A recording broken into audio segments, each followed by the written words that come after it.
What's up, guys? It's the real main event, the Rogue Soldier, the essential John L. Crossfire. And I'm Mrs Crossfire. And once again, you guys are tuned into Caught in Conversation. Shakalaka-laka.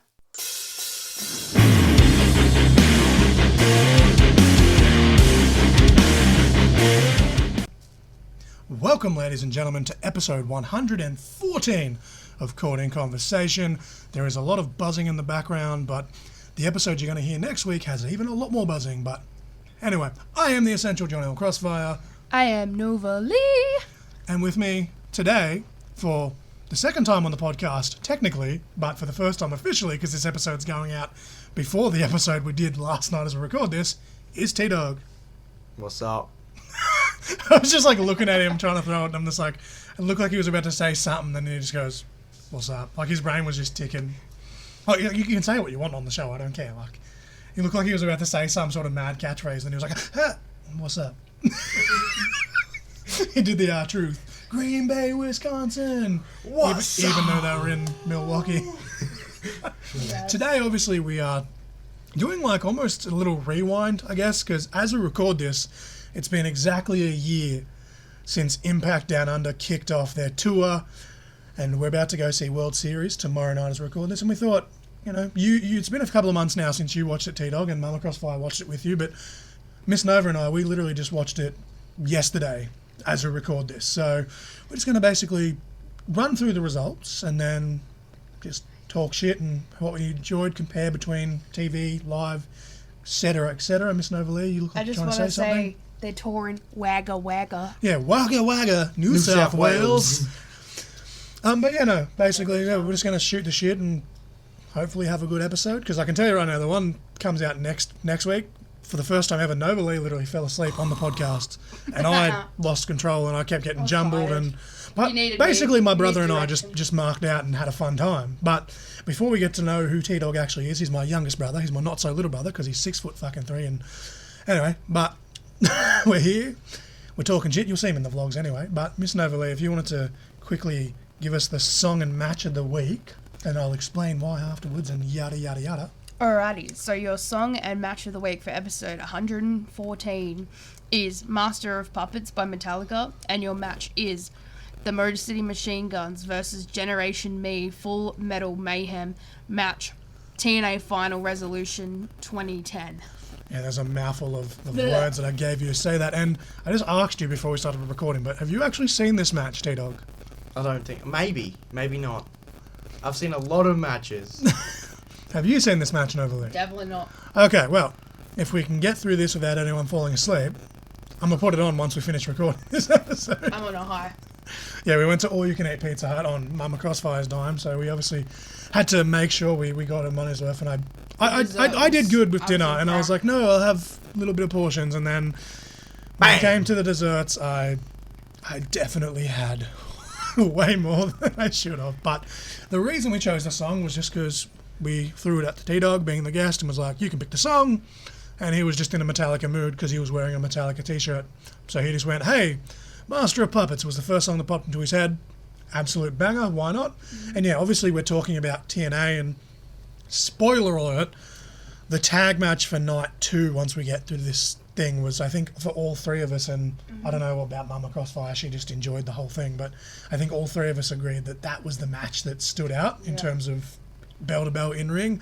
And I was almost like, I could make that match of the week, but at the same time I'm like, screw it. It still has MCMG in it. It's classic TNA. It's a tag match.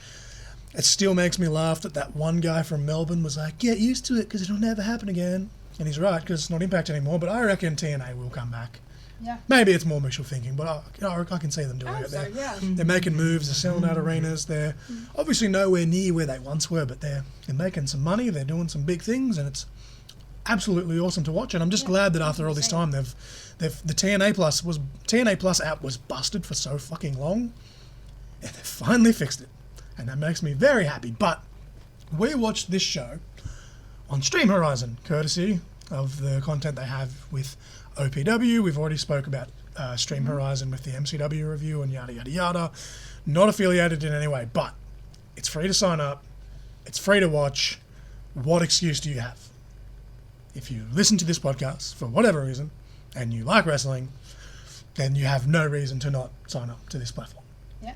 With that being said, Nova Lee, what we're going to do is we're just going to rapid fire just the official results for the 3 nights, and then I've written some clip notes. You were kind of just chilling, watching it with me, and you're like, I'm going to forget, I should take notes. And then you forgot to take notes. So as I rattle through my notes, you guys can just kind of chime in, but I'll let you just rattle through all 3 nights of action before we rant. So this is the results for night 1, June 30th, 2023. Slex defeated Adam Brooks. Giselle Shaw defeated Erica Reed. Joe Hendry defeated Eddie Edwards. Killer Kelly defeated Aisha. Chris Sabin defeated Frankie Kazarian and Robbie Eagles. Moose and Brian Myers defeated ABC, Ace Austin and Chris Bay. Deonna Purrazzo defeated Steph DeLander. Alex Shelley defeated Steve Macklin. And now for Impact Night 2, July 1st, 2023. Adam Brooks defeated Robbie Eagles. The Natural Classics defeated the Velocities.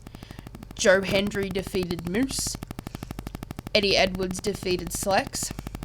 Steph DeLander defeated Killer Kelly. Frankie Kazarian defeated Brian Myers. ABC defeated Motor City Machine Guns, Alex Shelley and Chris Sabin. Deonna Purrazzo defeated Giselle Shaw in the main event. And for the 3rd day, the Australian Showcase, July 2nd, 2023, Jimmy Townsend defeated Ricky South. Erica Reed defeated Xena.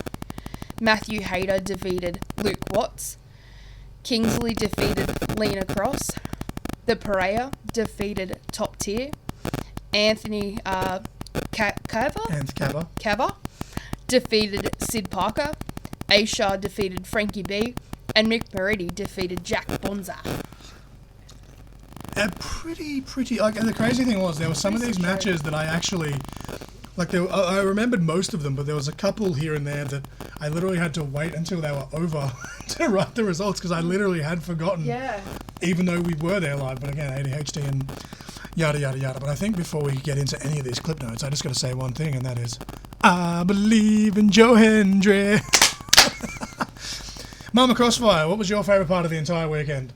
Before we go into it. What, a year ago? Yeah, of Impact. From what you remember. Like, which night was your favourite? 1, 2 or 3? The last one, I think. The Australian Showcase. It's probably just because Mum knows more of the Aussie wrestlers than... Yeah, true. Fair. Well, that's true, yeah. We were front row for the Aussie Showcase, and our tickets literally came free with the Impact tickets, so... Yeah. Yeah, we were on TV. I am sad, though. They cut the end of it. At the end of the show, they were filming me because we were holding our wedding titles and I was wearing the pod shirt. And I was like, yeah, listen to the conversation. And, like, the cameraman gave me a thumbs up and a laugh, but that didn't make the final cut, so that makes me sad. But that's okay. Kyle likes seeing himself on TV.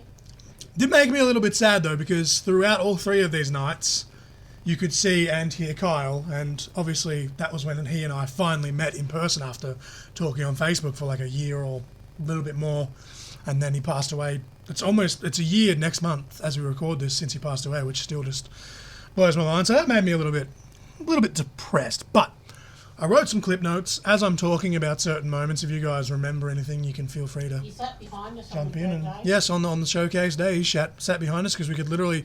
It was literally basically first in best dressed while we were, and while Nova and I were at the meet and greet.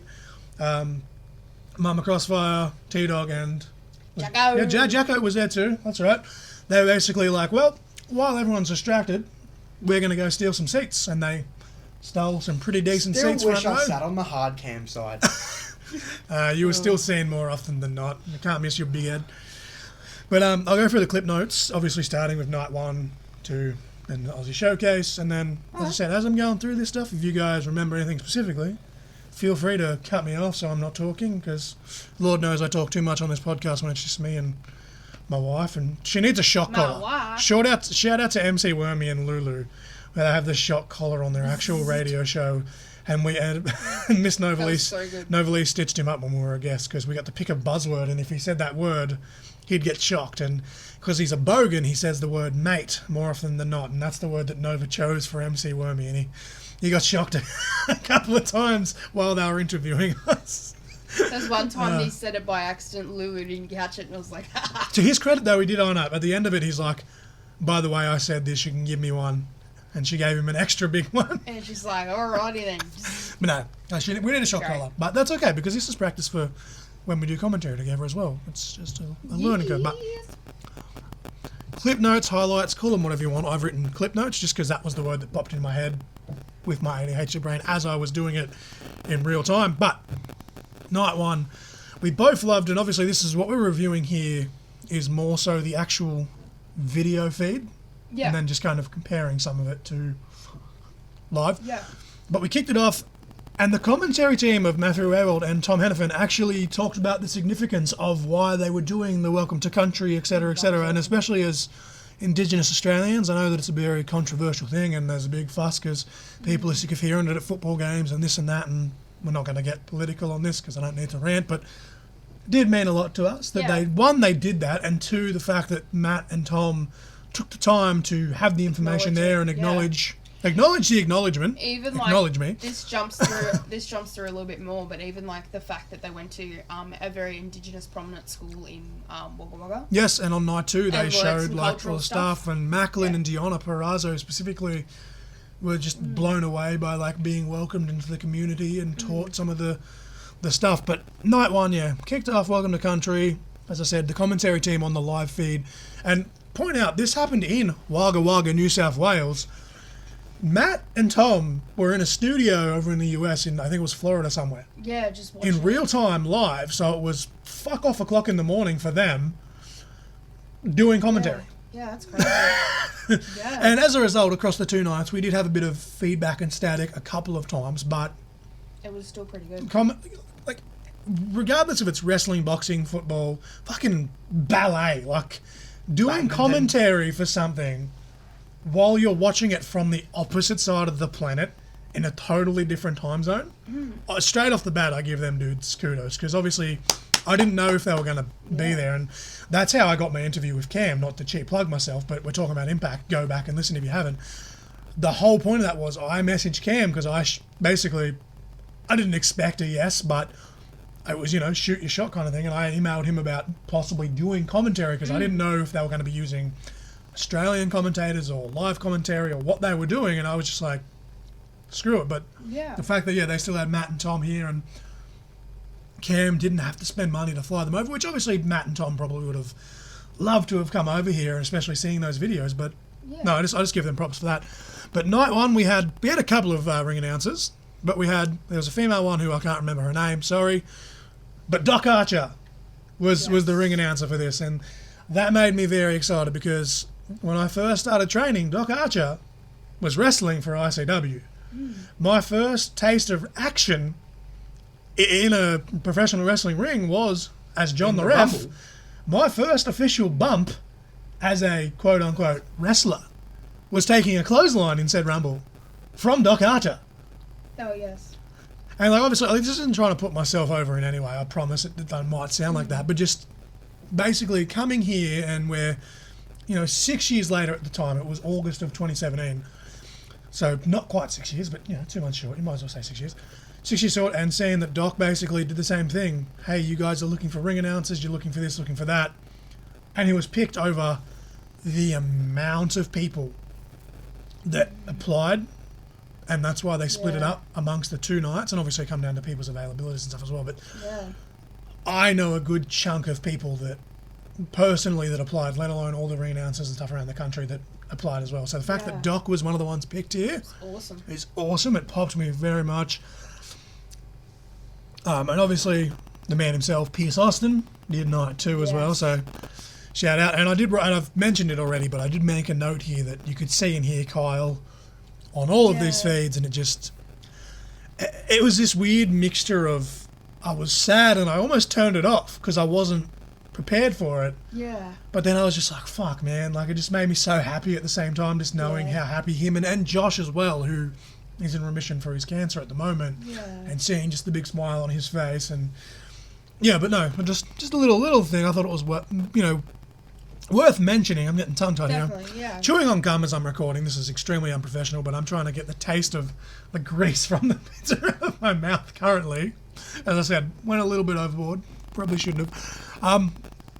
But yeah, we actually just touched on this in the MCW review we just did, but I'd just like to point out how funny it is that you popped so hard for Eddie Edwards both when he came out Yes. and at the meet and greet, which we'll probably touch on when we get to the end. I didn't actually write any notes about that because obviously T-Dawg didn't do it, but once we get to that portion we can kind of chop and change our various experiences from the Aussie Showcase. But you're popping hard and it's like, oh my god, Eddie, but once the match starts you're chanting Eddie sucks and you're going with it and you're playing with it. Yeah. I love it. It was great. It was the ambiance. But I'd just like to say once again, and I wrote this as a note, I believe in Joe Hendry. I love that, like, and again, it's not even trying to sound hipsterish, but like I've been a Joe Hendry fan for about 8 years, and I've followed his career and all the music videos and diss tracks that he's done. And then when he went to Ring of Honor about, I want to say 4 years ago, and started using this song, I was singing along with it then. We obviously were all singing along to it a year ago.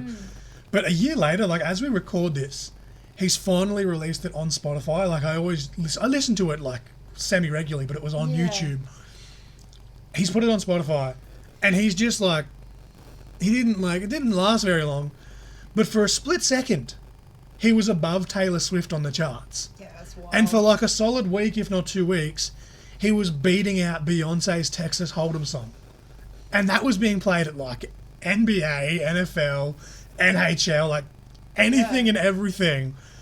And Joe Hendry releases his little fucking 1.5-minute wrestling theme song, and he's beating Beyonce in the music charts. That is fucking just mind-blowing to me. But I'd just like to point out, we were singing along to it a year before everyone thought it was cool. T-Dawg and I were the same with Cody Rhodes, though. We were singing along to Kingdom very loudly 6-7 years ago, but about time it catched on, I say. But yeah, I did notice during the match, as I said, that during this match specifically on night one between Eddie Edwards and Joe Hendry, there was a little bit of feedback.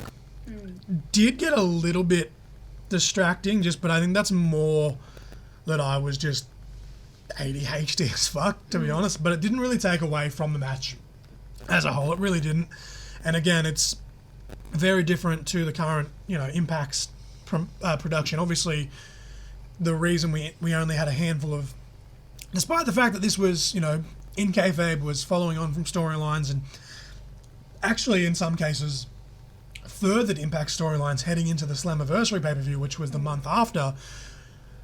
Cam only did a select number of wrestlers and integrated the Australian wrestlers, and again, in the interview he did, not to name drop, go listen to it, he explains that while it would be cool to do a full-blown TNA/Impact production, just because he could spend the money doesn't mean he wants to, and I think he did a good job of blending it. And obviously he couldn't fly over the entire production crew because of this reason. Like, if you're going to save money by not bringing all the wrestlers over, with all due respect, production, especially for that kind of big company, one of the most important jobs, but you can't fly every Tom, Dick and Harry over. And the people that were doing the production here at Wagga, which I think actually were the film students from memory from CSU, which is fucking awesome. And they actually did, That's cool. they did a video, I think it was on this night, it could have been the second night as part of the Indigenous one, but they did a thing where they actually showed like that they were talking to like the film students, and they were doing press, and they were doing this, that and whatever around Wagga and surrounds, which still makes me mad because I didn't know where any of it was happening. And then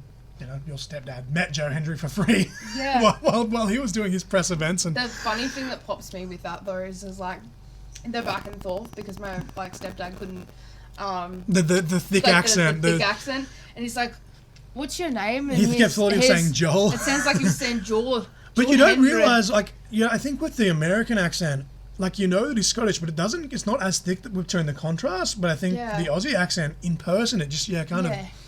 But I can understand him fine, so it was great. But as far as an Aussie independent show goes, the lights and sounds for this were awesome, especially in person. And then again, even watching on TV through Stream Horizon, little name drop, get it out there, get the plug.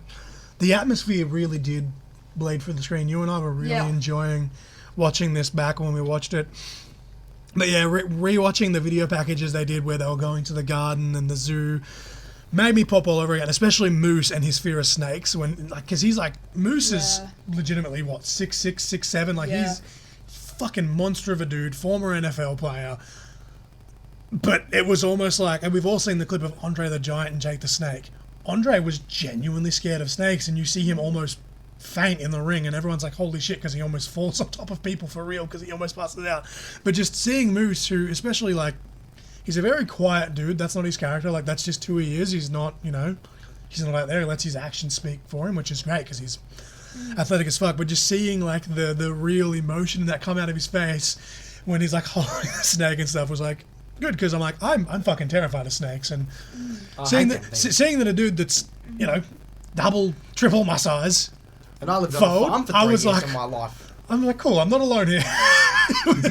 And I would just like to point out, again, this is going to jump over the place, even though even though I've written notes.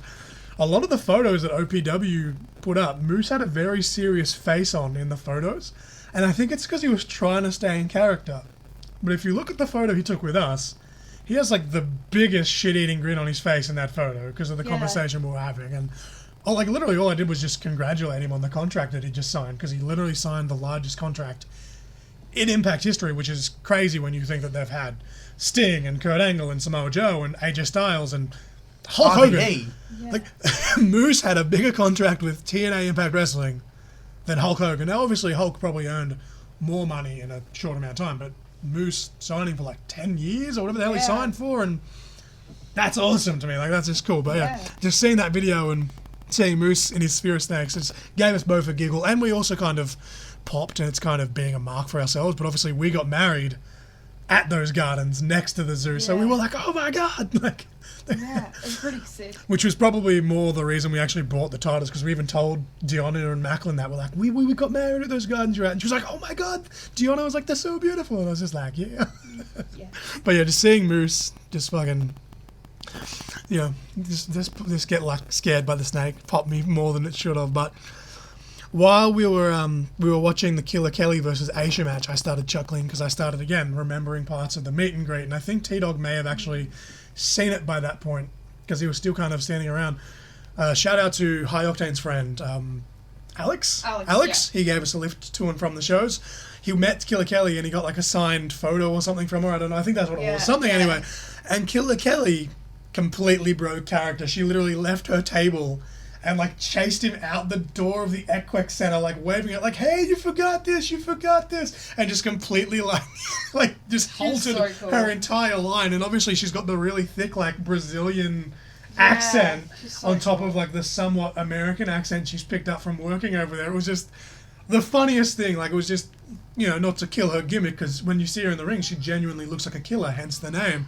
But just see the contrast of that it made us laugh, but it was just wholesome to think about. Of these guys remembered where they came from, like, as in some ways as disorganized as the meet and greet was, and that's not on Impact, that's not on OPW. It's just that unfortunately the people that were running it had never done anything to that scale, and shit happens. Like, it still went off without a hitch. It was just a couple of little things that just got messy, I guess. But no, it was a really good meet and greet. But just, while watching the match with Aisha, that was the first thing I thought of when Killer Kelly came out, was just literally picture it plain as day, like an out-of-body experience, just watching her fucking sprint past us, and we're just like thinking that like shit's gone down or something was wrong, and she was just being like the sweetest fucking woman alive, trying to give Alex back his 8x10. Yeah.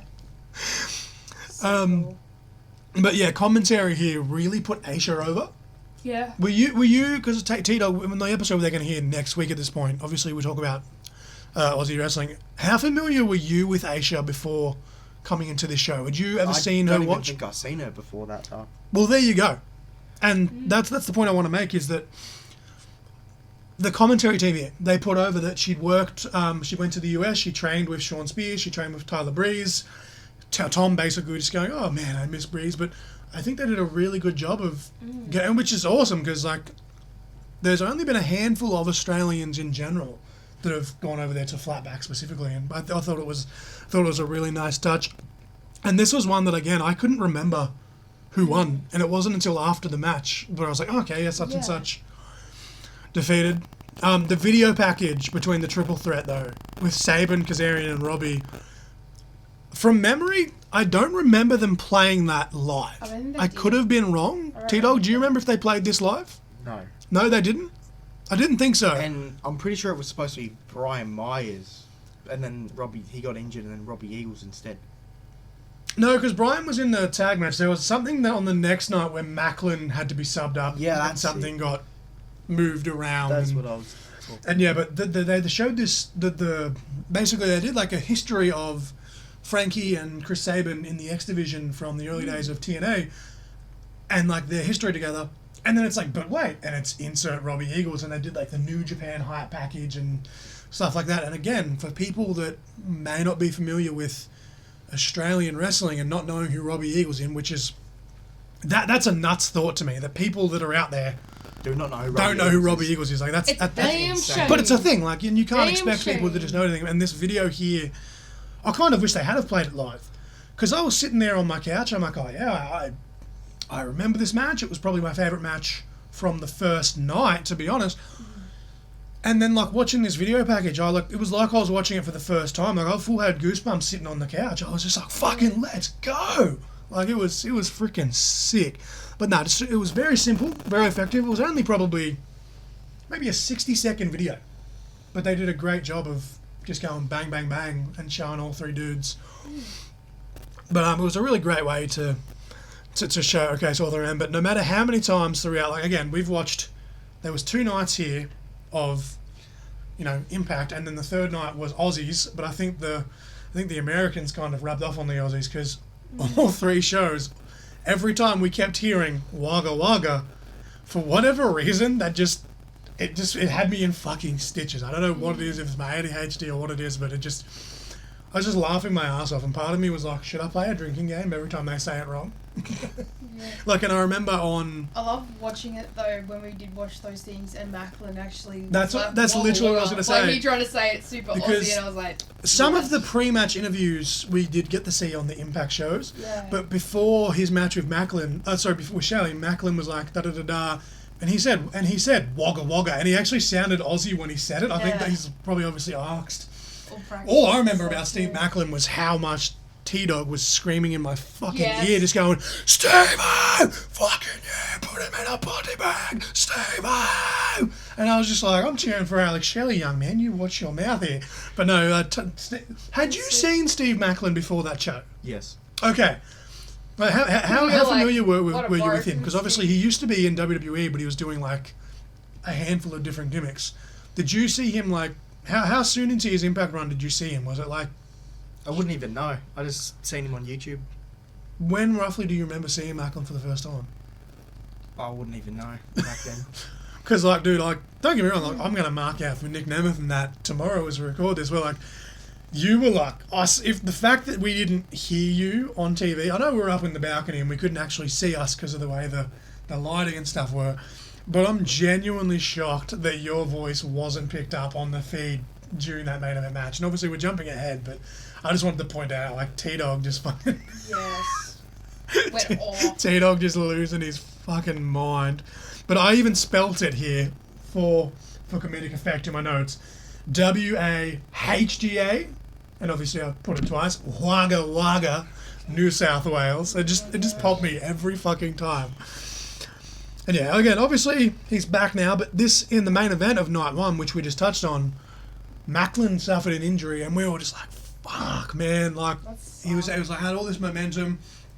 And you could tell when you saw him on the Sunday at the meet and greet, he was in pain, and he was maybe not angry, but I think just really disappointed, and maybe not even sad, but just he was just deflated. Yeah. But because he was so nice though. He was such a nice dude. I've never been like the biggest Macklin fan, but I did enjoy him when he was a tag team with Wesley Blake, and when they reunited for that brief period on the Indies in Pro Wrestling Revolver, I really loved what they did there specifically. But Macklin has improved a lot, and I honestly, again, this is all just fantasy booking all over the place, but I wouldn't mind seeing, like, obviously Moose is the current, TNA champion as we record this. Now, again, it's TNA now, no longer Impact.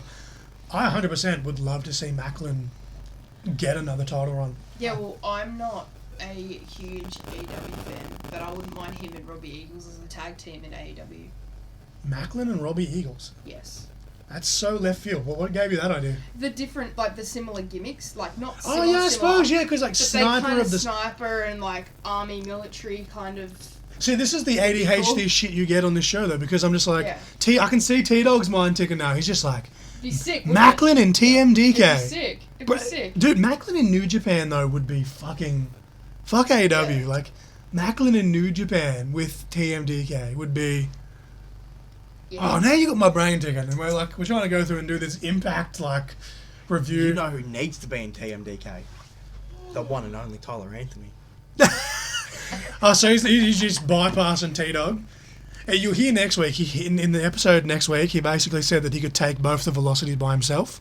I'm only exaggerating slightly. So after he goes to PWA and he wins all the titles within 6 months of training and kills the velocities, he's going to shed the skin of T-Dawg, become terrific Tyler Anthony, and join TMD. Called out, brother.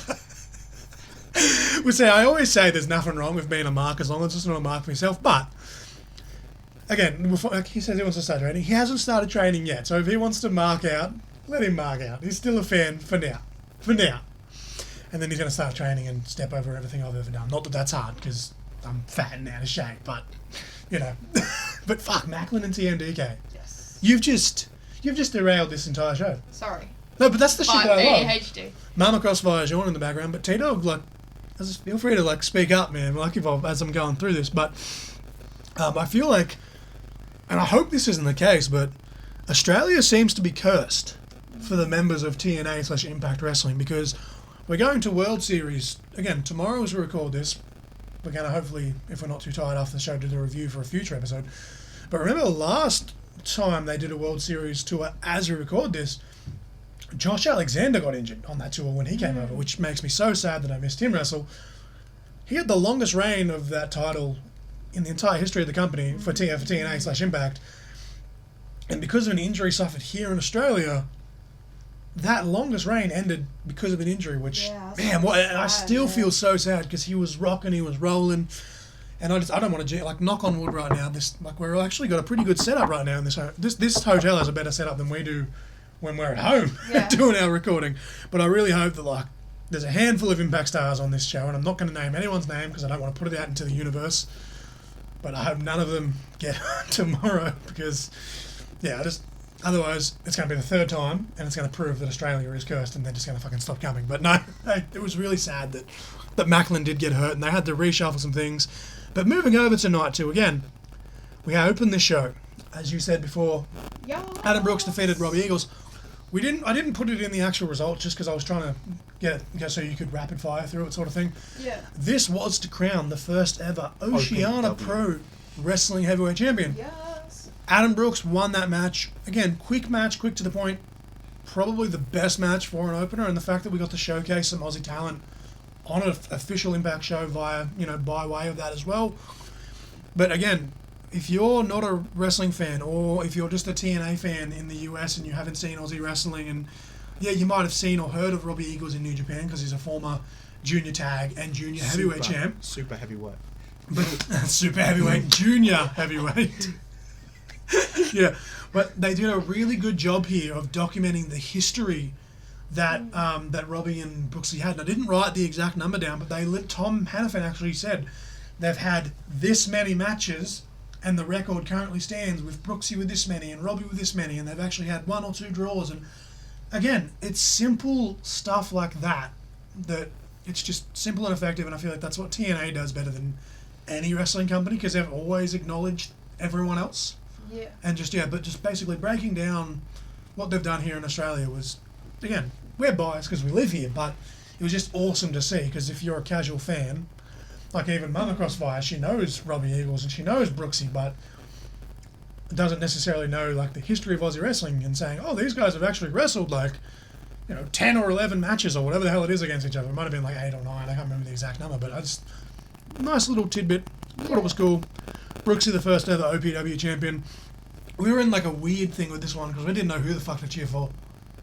Literally, it was there was... I was going Robbie, because I knew him. See, I was so torn because they were doing the Robbie, oi, oi, oi, and I was doing it along with him But then at the same time, I was like, fellas, with Brooksy, just because it's Brooksy. And I was just like, look, both these guys, let's just have a banger match. And they really did. And honestly, without, glossing over too much, Slex and Brooksy had a banger of a match on night one as well. And it's kind of interesting that Slex went over Brooksy on night one, and then Brooksy, actually the one that wins the title on night two. But and it's crazy that actually as we record this, and again we've done the MCW Ballroom Brawl review, which T-Dawg and Mama Crossfire just watched.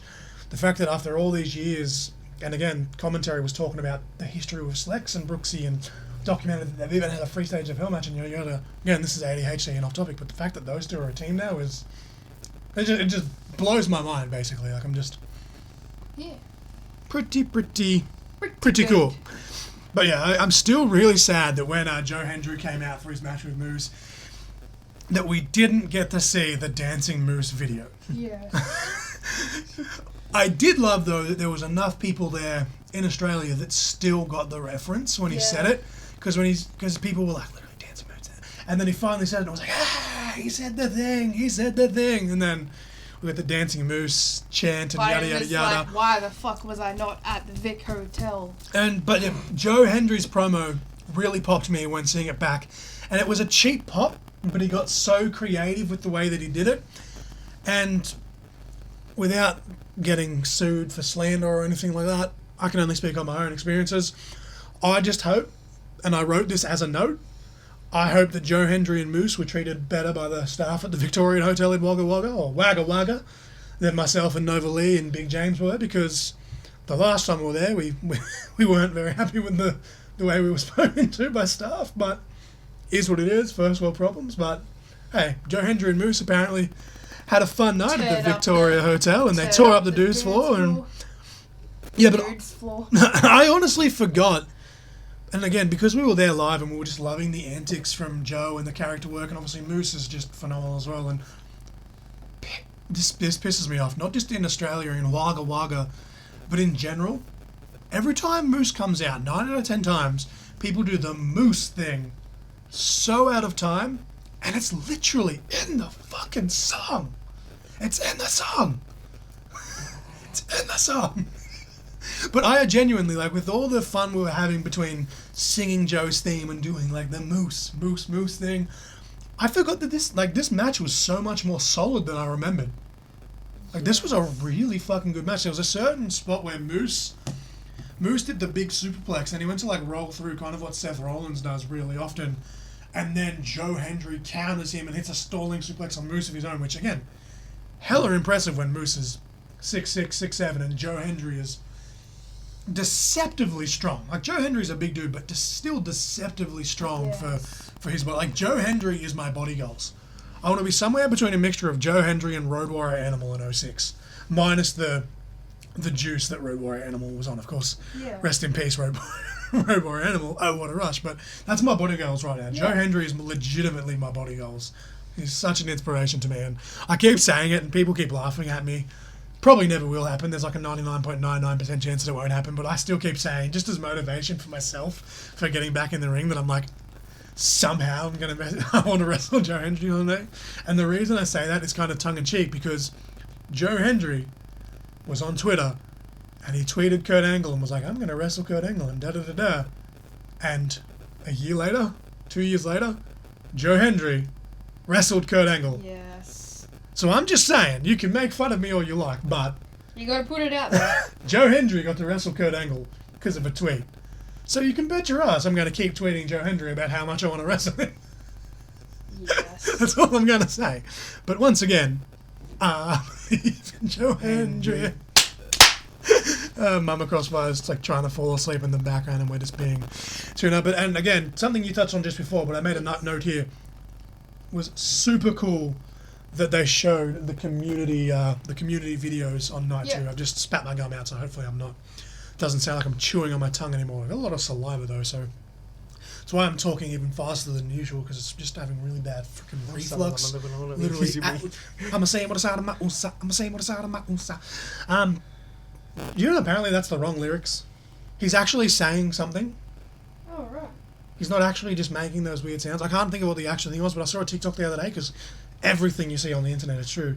But someone broke it down and they had like the actual lyrics, and people have been saying it wrong for like 20, 30 years or however fucking long Michael Jackson had that song out. But anyway, I did think it was really cool that they showed the community videos and just learning about Touched the on culture in and general, yeah. because again, like people can fucking get their panties in a bunch and say I'm sick of being welcome to my own country, but representation matters, and it's really cool that a company like Impact does that. Like it's literally, as we record this, we're just about to finish Pride Month, and they did a really big thing for that as well. And but yeah, just It's awesome.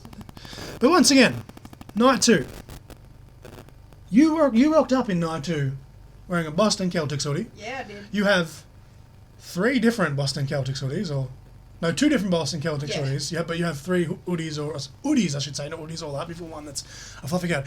You specifically wore your green one because that was your way of like, yeah, I'm going to support Eddie Edwards. Yes. And then Boo. Eddie Edwards is facing Slex, who was kind of the heel against Brooksy on night 1, but being the Aussie, he was the babyface by default against Eddie Edwards. Despite the fact that you were there in your big fluffy Boston Celtics hoodie, you once again started chanting, Eddie sucks. To be fair, another reason why I wore it is it was the only one I could find at the time, and it was fucking warm because it was freezing in Wagga Wagga. In New Wagga South Wagga. Wales. And why did they come here during, like, it's their summer, and they came over here during our winter? The fuck are y'all doing? In a cold shed, dude. In a In cold-ass Edwards basketball stadium. Like, when we were down below, like, for the showcase, you could feel the heater. But, like, where we were for the balcony night 1 and 2, dude, it was fun. It was cold as balls up there. But, no, I just thought it was funny that you were like, yeah, Eddie Edwards. But then once the match started, it was like, Eddie sucks and business is booming. T-Dawg, of course, a very, very big fan of Slex. And I'm still mad to this day that I've met Slex a couple of times, never got the chance to take a photo with him. It was a World Series show we went to in 2018, 2018. And I went to the bathroom, you and Mama Crossfire went out for some fresh air. On the way back in, you bumped into Slex and took a photo with him, and Bought a shirt. I was like, you son of a Oh, bitch. I didn't get a photo because it was too shy. Oh, No, Tyler took a photo with him, though, didn't he? No. he just bought the Or was it t-shirt. another show? Bought the shirt. I swear there's another show where you got a photo with Slex. Maybe I'm thinking of a different show. I was not- He just bought the shirt. I thought it was that show. Okay, well, there's a different show, but anyway, it was at some point you took a photo with Slex. I've seen it somewhere. Anyway, some slight technical difficulties again during this event, but I understand, as I said, working in a live setting. But the audio issues on night 2 did distract me a little bit more than night 1, and again, it was during an Eddie Edwards versus Slex match, which was like, no, because it was such a freaking banger of a match. But again, seeing it live, being there in person, very loud, very awesome. Genuinely didn't know who was going to win. Like, you're like, oh, surely Eddie would go over being the Impact star, but there was a few, who were, not so much the hometown boy, but the home country boy. He's just a Wagga Wagga's a Slexy lot boy. closer to Melbourne than we are to Boston, that's for sure. But a banger of a match. Yeah, just, again, the little things out of their control. And as I said, Tom and Matt doing commentary live all the way from the US while this takes place. 2 days in a row on top of that. Like, kudos to them for doing that. But the tag title match between ABC and Motor City, when I brought this up to you, because originally Tika and I, or Nova and I, were just going to do this, and you said you wanted to be on it. You haven't really said much, but that's fine. You're still here. The moment I brought this up, you were like, that fucking tag match, holy shit. And as I said, we've all, I think, agreed that tag match, ABC, Ace Austin, Chris Bay versus Sabin and Shelley, it's one of the best matches I've seen live ever, like of all the shows I've been to. And I think you actually said, this is a spoiler alert, but on the episode they'll hear next week, I think you actually said, T-Dawg, this is your favourite match that you've seen in Live. person. Yeah. Be interesting. One of. Be interesting to see if Nick Nemeth and people like that can top that tomorrow night. But stay tuned, I guess. But this match, and the weird thing is, like, again, it's kind of almost like an out of body experience when you have been there and then you're watching it on TV, because you can kind of remember vividly and picture in your head like where you were and what happened when this happened and the different angles. And being there live almost always makes a match better. But watching this match, this one specifically back through the TV, I actually think I liked it more watching it through TV with the commentary. It was good, but for me, I liked actually being there. And I don't know, maybe it's just because the commentary had like the issues with the Slex Eddie Edwards match, and then it was fixed by this match. But watching it back, I was like, I remember it slapping, but I was like, holy fuck! Like it was just so cool. Like, it was just It was good with the awesome. commentary. Like, But I think it was just, I liked being there because it was just so surreal. Like, it was cool. and there's actually a photo, the photo of me specifically, where I'm leaning on the balcony. You're welcome. That's what I'm trying to bring up here, and I've put it in my notes. It was this match that you took that photo. And if you look very closely in that photo, if you zoom in, it's very hard to see, but I believe it is Ace Austin that's laying in the middle of the ring when you took that photo. But, man, I was just in awe. I literally got pretty much almost falling over the edge of that fucking balcony, trying to get as close as I could to the action from where and it was good because obviously we were up in the balcony, but the way it was laid out, we were on the bottom section, and then it was just that one set of seats, and then the stairs were like a good 4 feet up for the next first row sort of thing, and then it went up from there. So we were all standing for the majority of that without being in front of anyone, and it was freaking awesome. And honestly, even without the health issues, I'm kind of glad that those were the seats we got, even though they were the cheap seats per se. It was like being in Yeah, box basically, seats. we almost had It's box crazy. seats for Impact Wrestling for night 1 and 2. But yeah, just wow. And this main event match on night 2 with Deonna and Giselle, it was a really solid match. And again, I did appreciate this one more watching it back through the TV. Yeah. But I think watching it live, I don't think there was a single match on either night that could have followed this tag match. Yeah. And I get why they do it, like equal opportunity, 100%. Like I'm not shitting on them putting the women in the main event because Deonna, not just one of the best technical women's wrestlers, she's one of the best technical wrestlers in the world. And Giselle, to her own credit, has improved so much and awesome. She's actually just returned in real time to TNA after a few months off, which is awesome to see her back, and she's killing it. But man, like nothing. The think that like as much as we enjoyed the third day and the meet and greet, I don't know if anything topped that tag match because that was just That was awesome. ridiculous. Like, and the funny thing was, right, like T-Dawg and I were kind of laughing at each other. I think it was just going to kind of shake it off, but we literally had tears in our eyes, both of us, because it was that good of a match and like just the atmosphere. We were like clapping and like and people can be like, oh, this fucking mock crying over. You're damn right. Like this match, honestly, like wow. Like, and I got goosebumps watching it back through the feed. But yeah, I felt sorry watching it back for Deonna and Giselle because watching it back, and like even in person, I thought it was a good match. But watching it back, it was a really solid match. But just nothing could have followed that tag match, and I felt really bad for them in a way because ABC and Motor City just killed it. But the Aussie Showcase, as we said, we were front row. The only reason for this though is because we had 2 nights of back-to-back action for Impact, Friday, Saturday. It didn't draw very well. And I know there's been a lot of critics, and like, although we talk about wrestling, I'm never going to claim to be a critic. How do you become a critic? Like, there's so many fake-ass wannabe journalists in Australian professional wrestling, and it's like, hashtag lol TNA, or da-da-da. It's like, well, no, because Impact was the one that drew, like the Aussie show didn't, which really sucks, because I feel like a lot of these people we're seeing actually, like, in PWA and MCW and even Slam now are booking a lot of these Aussie people. I feel like if this had been a standalone Aussie show without the weekend attached, even if it had been in Wagga, I feel like it still would have drawn a lot better than it did. So I think in this case, and again, it's all a learning curve, it was the first OPW weekend, and it still did get them in front of the right eyes in terms of Scott D'Amore and TNA Impact Management, which huge pop that we got to meet Scott for free, which we'll get into in a moment. But just a real shame because I feel like I just 100% believe had this have just been a standalone show of Oceania Presents, you know, show number 1 Aussie Showcase, or, you know, if they give it some sort of catchy title and they name it after a song, which apparently everyone thinks is generic and shit, whatever, fight me. You can find a banger song and make the poster fit it, then who cares? That's another story for another day. But I think this Showcase show, the talent that's on this, I feel like hadn't it been attached to Impact would have drew a crowd. But really enjoyed it live. Still really enjoyed it live. Still really enjoyed watching it back. It was really weird hearing Robbie Eagles on commentary though for this whole thing, because and this again, we talk at length about what a phenomenal talent Robbie is. He's a great wrestler, great worker, this and that. He's never been the strongest in terms of promos. Yeah. That's just my observation. I'm not shitting on him in any way, but he's never been the best talker.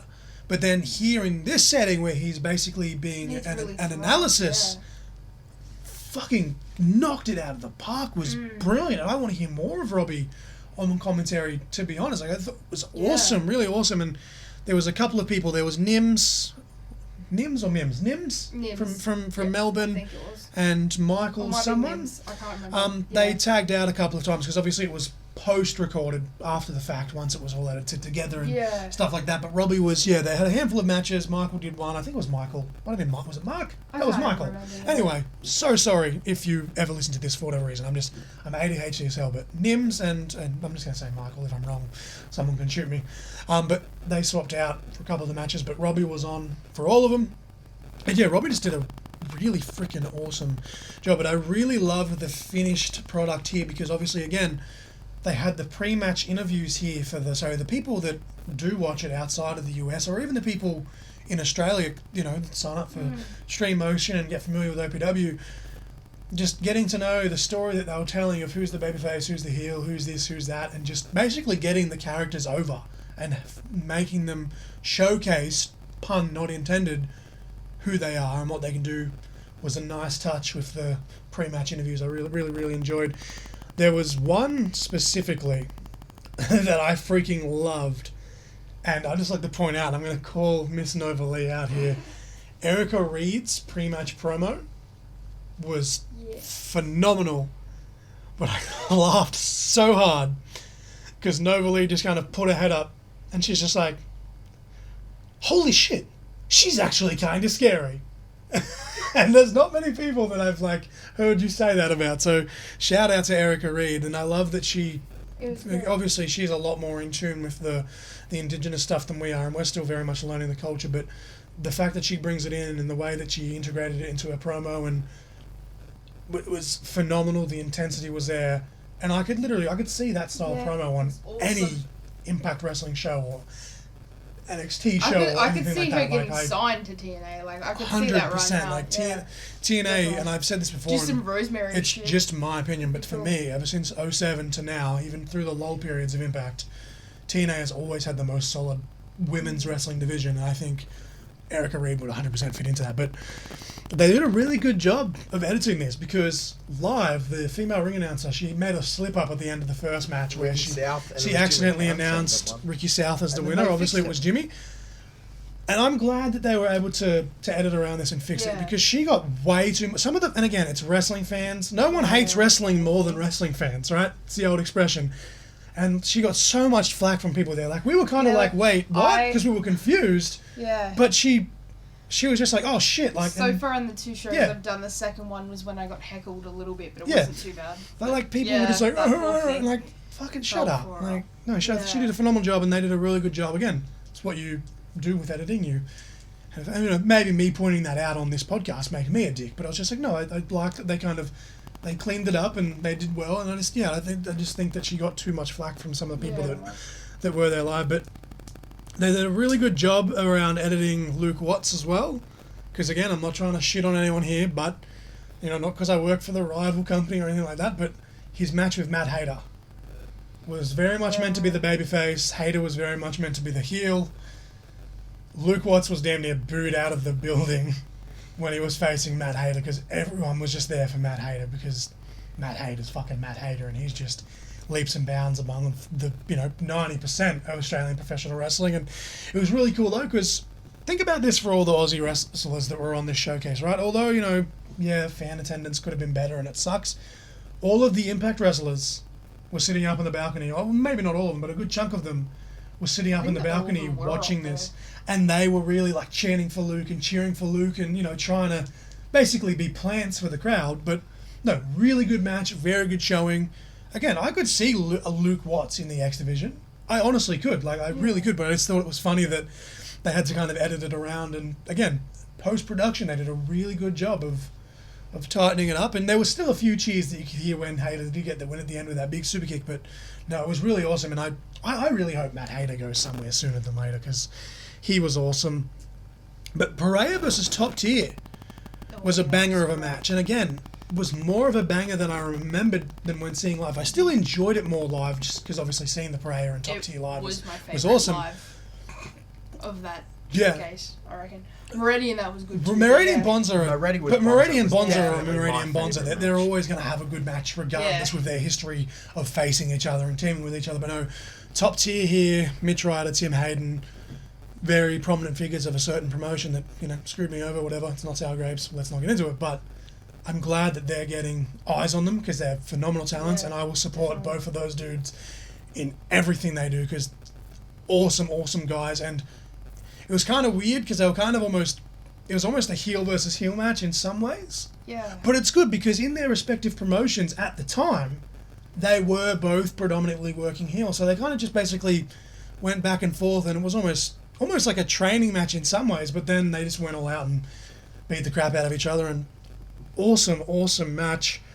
And again, though, I just wish that this is a match here, Pereira versus Top Tier, I wish had have had a bigger audience live, or this is why, again, I'm just one dude and I'm just a little podcaster here with his wife, and again, for this episode, my not so little brother is here, but I just shine up the Stream Horizon and watch this match, because this is a match that I could see a PWA or an MCW or a Slam or RCW, EPW, like any of the big promotions in Australia, I could see running this match back and see it being even better in front of a large audience. But no, this is one that I wish had have got more eyes, because both these teams are absolutely phenomenal. Of course, Mitch toured Japan, I believe, or was it the US? I think it was Japan. Someone will correct me if it's wrong, but he had not long just come back from there, or just left after that. I can't think of the timeline, but yeah, he's done some touring regardless.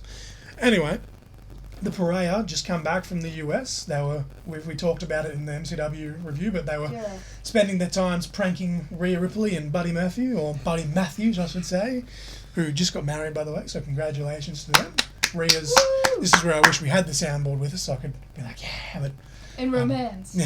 Yes, but it was really awesome. But overall, the showcase show, really awesome. As you said, Meridian Bonza was Meridian Bonza. Phenomenal match, but just overall, the weekend as a whole, it just feels like a fever dream even a year later. Like, I can't believe that they came to Wagga Wagga. As you keep saying, I went to a really cool wrestling show, an Impact show, with my house keys still in my pocket. And went home even afterwards. without it being Impact, just the fact that I got to go to a wrestling show and I had my house keys in my pocket was fucking weird. I'd just like to say you're welcome that you moved to Wagga, because you met me. Because otherwise this wouldn't have happened. Well, this wouldn't have that's happened. why you should have moved to Canberra with me, and we could go to slam shows and da-da-da-da, and then would have only been a 2.5 hour drive.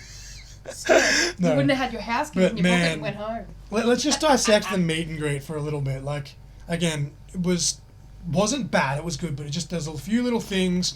Scott D'Amore was there to be met. He wasn't listed. People had to pay for him at the merch table.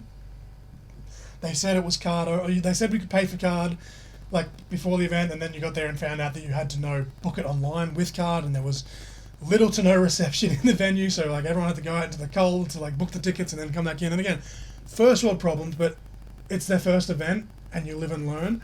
But the fact that like we kind of, and I don't know if we're going to get in trouble for saying this, I was like, is it per person or is it per photo? And the guy that was like handling us was kind of like, what do you mean? And I was like, well, we've paid for the photo. We've paid to meet people. We're husband and wife. We've got the wedding titles, brother. Come on, we count as one now. And he kind of brothered it. And he just asked the wrestlers, and they were all fine with it. And Deanna and Macklin popped really hard for our thing. Macklin actually tried to sneak into the photo, and the handler actually told him to move, which is kind of funny, because imagine like he's doing his job, but imagine like you're basically there so people can take photos with the wrestlers, and the wrestler wants to be in the photo. Like, you can't tell the wrestler they can't be in a photo. The people are there to beat the wrestler. Again, it's a little thing, but it just popped me in. Like, I was talking to him still while we were standing there. I did get a little bit of sadness because I made eye contact with ABC and they just like what's up, man? So I I was just kind of felt so like, hey bad 'cause guys. I'm like, And then, yeah, and kinda then the like, guy's like, come no, on. keep moving. So you're like, oh, come on, babe. He wants you to keep moving. Let's go meet Joe Hendry. I know. Which sounded so bad because like it sounded like we were sad Yeah. about meeting Joe Hendry, but like it was just that like ABC said That- hello. That and and I as a felt bad. I was like, am I being the Well, bitch? Because I'm well, like, just- no, fuck you guys. I only care about your but like Henry. common courtesy, right? Like, oh, man. They literally go, what's up, man? So I'm gonna say like, hey, love your work. Like I just wanted to give him like just a quick Yeah, high five you or a didn't do thumbs that. up. Like, that And this dude sucks. was like, keep walking, and I was just like, fuck you, bro. like if you don't want me talking to them, don't have them like set up in a circle. Have them all lined up at the end on one table. You know, line us up like fucking single file, like soldiers. But no, it kind of pissed me off. It did make me laugh though when the first person we went to, we kind of looked at who we had, and we basically went because initially we went 3 each, Yeah. and we went Frankie. We went Eddie Edwards, and Eddie was between Brian Myers and Frankie. Myers was kind of there and was like, "What's up, bro?" And I was like, "Oh my god, I fucking wish I was meeting him properly because like I'd never met him, so I can't really say I met Brian because it was kind of just like a, you know, hey man sort of thing." But like Frankie was legit like right next to Eddie, and he was just drinking his coffee, and because he had been there in Australia a couple of times, and that he was coming back again later on for World Series. Not many people actually paid to meet Frankie. So he was just chilling, drinking his coffee, just like vibing. So I was just like, "What's up, Frankie?" And he was like, "Yo, what's up, dude?" And then Eddie's just laughing, and the guy again was just kind of standing there like, "Paid to meet, you paid to meet Eddie," and I was just like, "Okay, Eddie, can we get a photo?" Like fucking. And I'm like, just there like, ah. man, we should have done what everyone else did and bring Tim Tams and be like, "Look, I'm not getting photos, I'm just giving them presents," and that's kind of what I'm going to do with these 8x10s that I made for World Series. Of I don't have the monies, but Matt Cardona, please. Please, this is really shit, I don't like it, but my wife thinks it's cool, so hopefully you think it's cool. It really shouldn't have gone printed at Office Works, because the colour does not pop as much as I they still would think have it looks elsewhere. But anyway, I'm not shitting on Office Work, by the way. I shop there very often, but they kind of butchered it, considering they were cut to size. But anyway, and then Steph DeLando was funny. And by Yes. that point, because Joe was the last one we met, and he just took over the whole thing, and the guy was just standing there dumbfounded, and he was just like, okay, because we had the wedding titles, and I'm still holding my hat that Scott D'Amore, before he was let go from Impact, I'm still hanging my hat that they got their current tag titles they have now from our titles, because it's the red silver combo, and Joe Royal was, Label title. yeah, by go the back way. and listen to the conversation with ads. But Joe Hendry literally, and it pisses me off because he still hasn't posted the photo. Like, obviously T-Dawg believes me, and Big James believes me, and a handful of people. But so many people have been like, pics or it didn't happen, because Joe Hendry took the photo with our wedding title, and he made the joke that because there was a J on it, he's like, I'm going to put this on my Tinder and just hope my future wife's name starts with T, and be like, this could be you, and da-da-da-da. The whole time he was doing that, the dude actually had it on video, so he has a video and a photo. The whole time this was happening, I was also holding the digital media title over my shoulder properly, because Joe just goes, keep Hold that safe this. for me. Hold this. And I didn't think to take a selfie or anything, and I'm like, motherfucker. Which is why in the photo, and a lot of people were doing it, but he definitely made sure all three of us held up his digital media title. Yeah. Because I was just like, shit, I should have got a title. And he's like, yo. He's like, I'm not giving it back to you now, though. He's like, you held it long enough. And I was like, touche. But Joe Hendry, if somehow you listen to this, I believe in you. Please post that photo holding my wedding titles. But no, I still, like, the fact that he was like, Scott D'Amore has to see this. And we got to meet Scott. And we chatted to Scott literally for 5-6 minutes. Yeah. Like, we're just shooting the shit about, like, and Scott was legit asking us questions of, like, how long, like, have you been wrestling fans? And, like, how many shows have you been to? And, like, how far do you usually travel to see wrestling? And this and that. And just general conversation. Yeah. And we were just popping so hard. And Steph DeLanda, to me, like, as much as I love Joe Hendry and that, Steph DeLanda had the line of that whole meet and greet. She just looked at me and went, damn it, man. One day, I'll get that Scott D'Amore promo. And I was just like, no. I was like, Steph, I love you. I was like, my mum took a photo with you, like, 6 years ago. And she's like, what show was that? And I told her, and she's like, that match was fucking dog shit. That's the worst match I've ever had. And I was like, well, I enjoyed it. I started to play from Powerhouse Chant. And she's like, oh my God, that was you. I remember that. And she's like, well, thank you, because I hated that match. I feel a little bit better about that now. She's like, I literally cried after that match, and Robbie Eagles had to calm me down. And I was just like, well, you're doing great. Well, literally, we just kept going, oh my God, I get to meet Scott D'Amore. Because I said to the guy, I said, can we?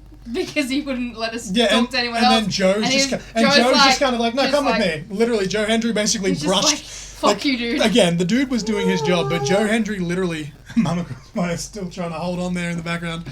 Joe Hendry legit, like, basically, obviously this is an audio podcast, but he basically, brushed him away with his hand, like vamoose basically, and was like, no, I got this. These guys are with me.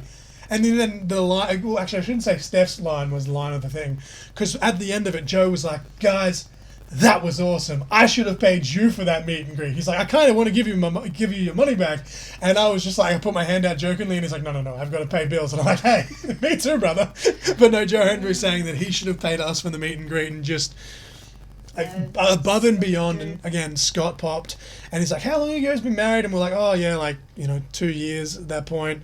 But then COVID. And then he's like, oh, okay, so you're still honeymooners. I'm like, hey, we had a COVID wedding. We've been married for 10 years. And again, both Big Scott, Paul, and even Steph to a bit was just like laughing. She's just like, okay. But, just phenomenal. But the Aussie Showcase, like, what do you think? Do you think anyone's going to get signed out of that? Or who do you want anyone specifically out of that group to get signed? I mean, I think the Pereira, Mick Moretti, and Monza. That's about it. I think Mick Moretti speaks for himself, though, and the fact that he hasn't been signed anywhere, and again, I don't know if they've contacted him or if they haven't contacted him, but the fact that you look, someone we're talking about right now, Steph DeLander, Yeah. Grayson Waller, two people that Mick Moretti has had a very, very big hand in training and building. And now and again, like, that's not to say that Mick Moretti takes 100% of the credit, because obviously those guys, the two of them, Steph and Maddie / Grayson, put in the work. But what does that say for his teaching level, and how many people from PWA have, even though they haven't done, even Shazza McKenzie to an extent, who, she was a head coach in her own right, which is, hey, great for her. But the amount that she would have learnt from someone like a Mick Moretti as well, and Robbie and people like that. Like, so many PWA people have gone to, done tours elsewhere and toured around the country, and it's, again, not all credit to Mick Moretti, but he definitely deserves his props. And Bonza's another one, and obviously he's done some stuff. Bonza, technically a member of the Rogue Army. Your checks in the mail, Farley, because was the Rogue Sergeant before he was the Rogue General, but that's neither here nor there. Everyone thinks I ripped him off, but hey, he's more talented and famous than I'll ever be, so good for him. But Bonza, technically part of the Bullet Club, so maybe we'll see him maybe show up in New Japan properly soon. Yeah. But could you imagine Bonza like in TNA, like? That'd be sick. I could imagine him just killing cunts. Just him with Steve Macklin. Bonza, Bonza versus Macklin. Yes. Just a big, strong Give me style, it. like. Give me it. Well, the old, the Big E expression, big meaty man, slapping meat. Like, 100%. But do you think anyone's going to be signed? Because I feel like the Pereira, with their time over there, something seems up with them, and there's been, like, rumours, but nothing's been, like, set in stone, as, like, obviously she wasn't at the showcase, but Delta, we've talked about it a few times in the last few podcasts, and I think even the one we did last night as a record, even though, again, that one will come out next week, I think we even touched on Delta for a second, T-Dawg, I believe, from memory. I could be wrong. But the Pereira, where do you see them? TNA, NXT? Because, again, I could see them anywhere, but do you think they're on their way to TNA? I reckon NXT for me. NXT? You think the Pereira's on their way to NXT? Mm-hmm. Because just they've been hanging around Rhea. Like, I know they're friends and stuff, but I just feel like she's got that pull. She's got that I fucking could even star think factor. AEW because of body. Yeah, like... That's true. It could go fucking either way. But no, like, I feel like the Pereira, again, although it didn't draw as good because of, they had the Impact weekend, and it is what it is. The two shows they did just do, the Bret Hart show and the Mickie James show that they did in Ballarat, both of those shows, again, there was international talent on there, but very heavy on the Aussie talent, and drew very well. So I feel like if they were to do another just standalone showcase, I feel like it would draw by itself. Another one that I really want to see is actually Lena Cross, because she's Lena not Cross not long ago come back from Japan. I'm like, I could see her anywhere. And she's is fucking. Too. So I'm just like, I just love like tall chicks. And again, I'm trying to word this without sounding like, because I'm not trying to say it in like a pervy way, but like at the end of the day, image is everything in wrestling, right? And for a woman to be that fucking tall and like Like, she's got that appealing look to her that they look like for. think Yeah. about this, like yeah, she went through a tough era and this and that, and you know she's in the Hall of Fame, whatever. I'm like, I don't really put much stock into what Stacey Keibler did in the business. Like, I'm just not big, like, from a wrestling fan point of view. Like, that's just I'm just a neckbeard.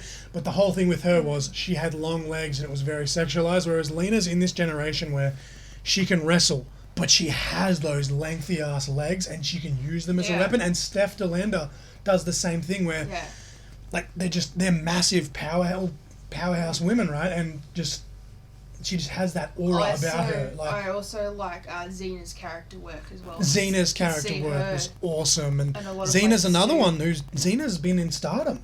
She's a member of one of the factions. I can't think of the name. T-Dawg, can you think of the name? Would not even. Club she Club did, something. She did say Club Venus. That's it. Club Venus. Like she's a member of a faction in Stardom. So could Xena be on the way to being in the AEW women's roster or the Impact women's roster? Or again, even though this was a TNA show with Impact Management, you got to believe that with the eyes that were on the show, they had some of these people would have been seen by AEW, New Japan, you know, dare say Ring of Honor, even though Tony Khan owns both of them, but NXT, I could see it. Just marking out again, her versus Britt Baker. Yeah. AEW. When you said AEW, I was like, Britt Baker. That would be sick. I would be here for that. That would be so cool.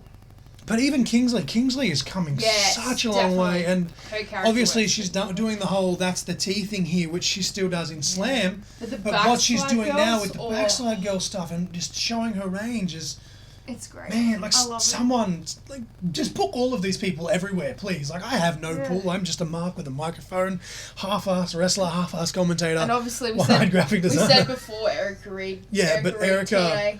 I reckon I could see that. Erica in TNA. Could see her in NXT as well. But even Sid Parker. Sid Parker, especially. Could you imagine Sid Parker with, like, and again, this is just me going stupid, but Sid Parker in TNA, and I know this man I'm about to mention is currently in NWA, but Father James Mitchell. Oh, yes. I could see or that. putting Sid Parker with Rosemary and Havoc in The Decay, and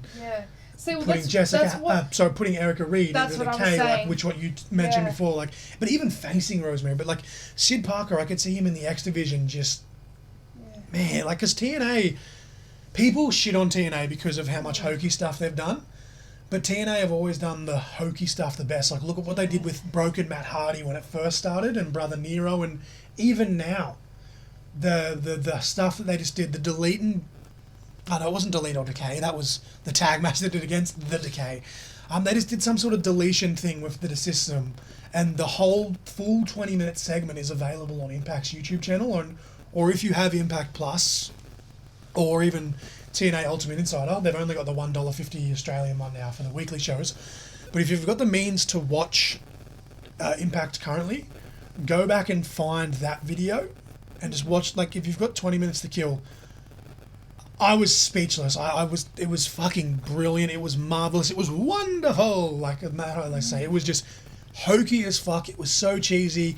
At some point during the video, Eddie Edwards turns into a real life werewolf. But you watch it within the cusp of essentially what we're watching, even though we're watching it on a wrestling show. Matt Hardy was playing mind games with them. So everything we're seeing, if you take it with a grain of salt, we're basically seeing inside their own minds. And obviously Eddie Edwards used to be part of the American Wolves. Moose gets thrown into the lake of reincarnation, comes out with his old NFL gear on, and they even used the helmet in the match that they had at Against All Odds after the fact. But yeah, TNA always does hokey shit the best, and when I say hokey, I mean it in a good way. People, a lot of internet marks. Again, it's flavors of ice creams, it's apples and oranges. You like what you like. You like, just instead of bashing what you don't like, just fucking watch what you do like would be more of the obvious thing to do. But hey, wrestling fans. But no, Sid Parker in Impact, I could 100% see. Definitely. But if we were overpick overall, all 3 days, what was the highlight for you? If you had to pick one thing. ABC versus Machine. So just seeing that match? Yes. Oh, and meeting Eddie in that, like, that was sick. So, what about you, T-Dawg? Either be the triple threat between Chris Sabin, Robbie Eagles, and Frankie Kazarian, or the tag match. Almost said Frankie Grime. Shout out Frankie Grime. No, I didn't. I thought that's what he was going to say anyway. Jesus. But it's hard for me because, again, like in terms of a match, like the tag match was just fucking bonkers. But the meet and greet and like having Joe Hendry literally just take control of the meet and greet and be like, no, you guys are cool. Come meet Scott D'Amore for free. I was just like, and then Scott, like, I'm like, hey, I don't want to take too much of your time. And Scott's like, no, duh. And he literally pulled us aside for 5 to 6 minutes. This is where like people are like, oh, I hate people that are marks, and if you're in the business, you shouldn't be a mark. Brother, if I wasn't being a mark, I wouldn't have got the chance to meet Scott D'Amore. Being in the business, my work rate sure as hell ain't going to get me on Scott D'Amore's radar. And like, I'm not saying that fishing for compliments. I'm just humble enough to aware that I'm at a level I can wrestle in front of 50 people. That's fine. I'm happy with that. I'm content. Some people say you shouldn't be content in the business. I don't care. I'm, get to do what I want to do. But to pay money to meet, like I would have paid money to meet Scott D'Amore if I had it there and had he have been listed properly and we wanted to meet everyone. by pure happenstance and circumstance, meeting Scott D'Amore was the icing on the cake. But I still say, and I'm gonna die on this hill, Impact Wrestling took inspiration from our wedding tag titles, and until I have Scott D'Amore or Joe Hendry or someone in Impact tell me that I'm wrong, I'm dying on that hill. But no, 100%. Stream Horizon, sign up, watch it. Again, not affiliated. If anyone knows who I can message to talk to them, so that I can get someone on the podcast just to like talk up the program and the project. I don't know what word I'm looking for exactly, but just the platform, I guess. The platform, that's the word. I knew there was a P word in there. PP. I promise.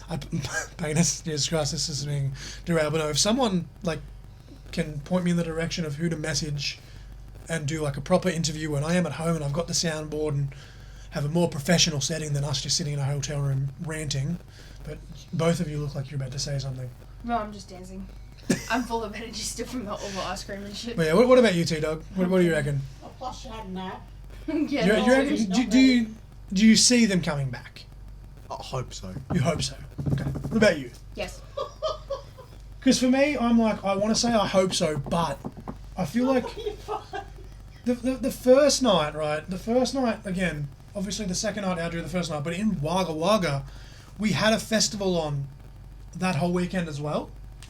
Obviously, Impact Wrestling, being from another fucking country, didn't know this. But the council did a great job of kind of balancing the two. A lot of the people went on the Friday night, and then more people came to the wrestling. And again, it was a Saturday night as well. More people went out on a Saturday. I think, and even Scott said, he's like, we were a little bit disappointed with Friday, but there was still enough people that it looked good and it sounded good and da-da-da. But the Saturday night, they were blown away. He said they got more people than they could have dreamed of, which is awesome to see, especially in Wagga Wagga, which I'm not going to drive there. Alex Shelley's one of my idols, but I'm not going to drive 3.5 hours to see him. But hey, you guys come to our show. It's only a 3.5 hour drive. Buy our tickets. We want our local fans to come down the coast. Da-da-da-da. Fucking Aussie wrestling carny fucks. If you know, you know, but... no, but I think it was great. And like having, people from Sydney and Melbourne like salty that it was in Wagga, even though they get everything, everywhere, all of the time. I thought it was good, and again, it's kind of the midway point between the two. It made sense. OPW, again, not to name drop, but if you listen to the interview I did with Cam, he explains the business model. He said, while not all shows will be rural, 95 to 99% of them will be, their business model is going to rural areas, and that's why they're going back to Ballarat for a second time now, coming up in August with MLW, which, hey, can you bring MLW to Wagga Wagga? Because... that would be sick. Obviously, Jacob Fatu is not there anymore because he's just debuting in SmackDown and Cobb's caused a lot of chaos. But he? I think Jeff Cobb's signed to New Japan, but he does come in and out. But someone who's an Impact wrestler but frequents MLW currently is Sami Callihan. Yes. And obviously, MLW have Raven.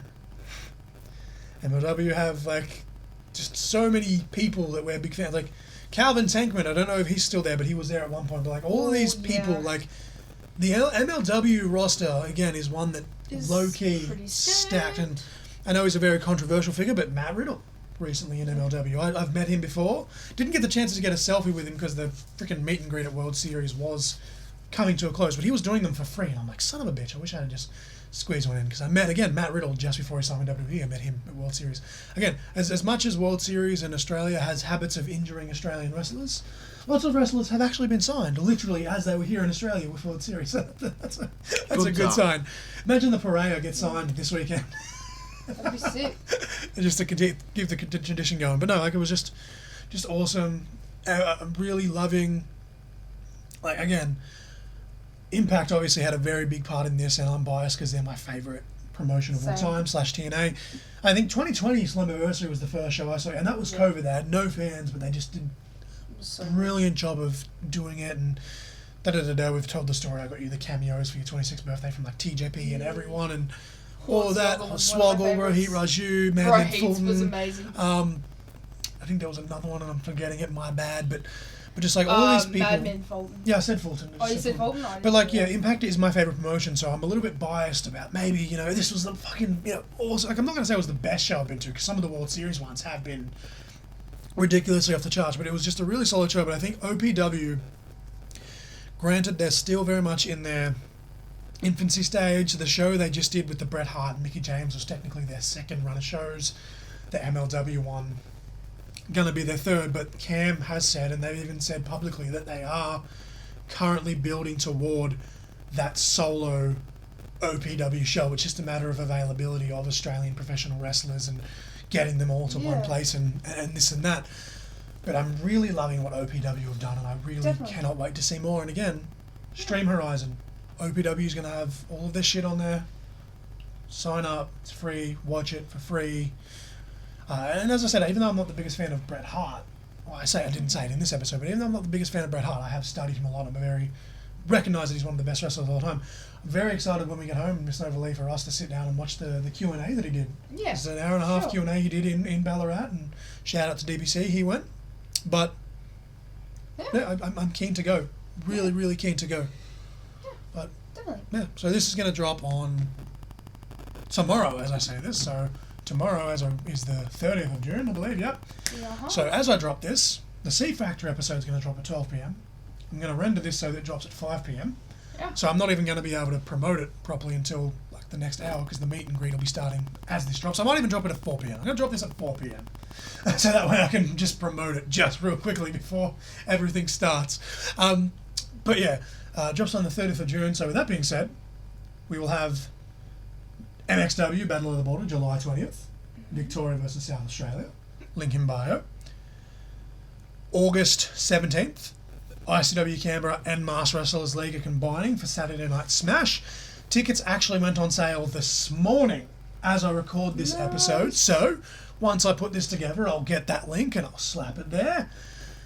And October 26th, a very big special show coming up, Emma Butler Memorial Show, as Mama Crossfire said last night, but you'll hear it next week because, we film shit out of order here. Mama Crossfire, T-Dawg, front row tickets. You should click the link, get your tickets too. November 23rd, ECW, show number 3, Hard Day's Fight. See myself, see Nova Lee, hear us, get sick of our voices. You probably do on this podcast. See Jack Gibson, beat A Shaq for the retain the title. Yes, Mama Crossfire, T-Dawg, front row tickets. See Jake Gibson versus A Shaq. I can't say yay or nay who I'm predicting just yet. We'll save that for the ECW preview episode. But gonna be a banger match. Absolute fucking banger of a match. The match they had, I can't stress this enough. Probably, from matches I've seen so far live this year, I still think it's match of the year for what I've been there for. Not even just on commentary, but just in general and stuff that I've watched throughout without Aussie wrestling. And I know people are going to say it's biased because we work for that company, but I feel like if we got eyes on that match, I think both of those guys would be getting booked all around the country. It was ridiculously good match, and in November they're coming in 100%. They're coming in fresh. They're coming in with a game plan, so I cannot wait to see what the two of them do to each other. But yeah, tickets in the link. Just check the links. Miss Nova Lee has her link tree with her Instagram and her TikTok and her X account. Jeez. I have my link tree with the Pro Wrestling Tees, the Amazon wishlist, the GoFundMe. We're not going to beg, but if you feel like it, it's there. And again, just all the socials for Crossfire, Courting Conversation, even my Mars character that I created and never got to see the light of the day. At Crossfire Graphics, one-on graphic designer. I'm pretty proud of the graphics I'm pumping out now. Just imagine what they're going to look like when I have two eyes. Kind of sucks because one-eyed graphic design is a good gimmick to run with, but I also do want to increase the quality of that once my eyes do get better. But hit me up. But yeah, all the links are there. I don't think there's anything else we need to, Oh, yeah, it's need pretty. to plug. But the song of the week was Master of Puppets Yes. by Metallica. Metallica. Match of the week was Generation Me versus Motor City Machine Gun, Full Metal Mayhem, which is essentially Impact Wrestling TNA's version of TLC. Final Resolution 2010. I was going to put it on after we finished recording, but T-Dawg looks like he's starting to doze off, so I don't know. You're just stuck in your own thoughts there. I'm not On tired. the other side of the room. My ear just hurts. Yeah. Oh, that's right, yeah. Got a slight earache. Hopefully you're not getting an ear infection. That baby shit, where is it? You know, put those eardrops in and then we'll put some wrestling on. Mama Crossfire doing her mothering. Like, put these goddamn eardrops in, damn it. Good thing we don't have a video. You'll see her beating him up. No, but unfortunately, oh Jesus. I almost got slapped in the face with Mrs Crossfire doing a slapping motion in front of the I almost said microwave. In front of the microphone. I want a massive sugar Hey, rush. this is derailing. We need But yeah. to wrap this up. Miss Crossfire, T-Dawg. Someone beat TJP. What? What's going on? You have to come get the phone. TJP did TJP lose the Aussie title? Spoilers for tomorrow. I can't read That Japanese dude, I don't know. Oh, I can't think of his name. I've never seen him before, but I am a fan of him just from the video package. That he... SHIGEHIRO Anyway, IRIE. so we're going to see a new Aussie champion tomorrow. TJP's not going to have the title when I meet him. God damn it, I wanted to hold the title. Ah! I bet you DPC. Damn it! I bet you got a Damn photo it! and that he was holding the title. Damn it! You lost But yeah, DPC. DPC. But yeah, check all of the links that I just mentioned. They're all there. Repeat the song of match of the week, Mrs. Novalik, because you're the voice of this lovely Okay, thing. so the song of the week was Metallica, Master of Puppets, and the match of the week was Motor City Machine Guns yes, versus Generation Me Generation Me. in a Full Metal Mayhem match from Final Resolution 2010. It's a You can tongue get that on twister. TNA Plus, or if you want to watch it with ads, you can watch it on YouTube. It's on their YouTube channel for free. Yeah. T-Dawg, anything you want to add? Not really. Penis. I am the Essential John on Crossfire. With me, as always, The Nova Lee. joining me for this episode. You'll hear his voice a lot more next week. He wanted to be on this episode, but he's kind of just chilling. His T-Dawg. Where do we find you? Do you want me to put your Twitch in this episode as well, or Sure. Tax evasion on Twitch, Instagram. watch him shoot bastards and stuff on COD on Twitch? Heckle him, tell him his brother's better looking. I don't know. Just get in his Twitch comments and just spam him random shit. Tell him Crossfire sent you. But yeah, as always, you have been caught in conversation. Shakalaka, stealing my lines. Bitch. Penis.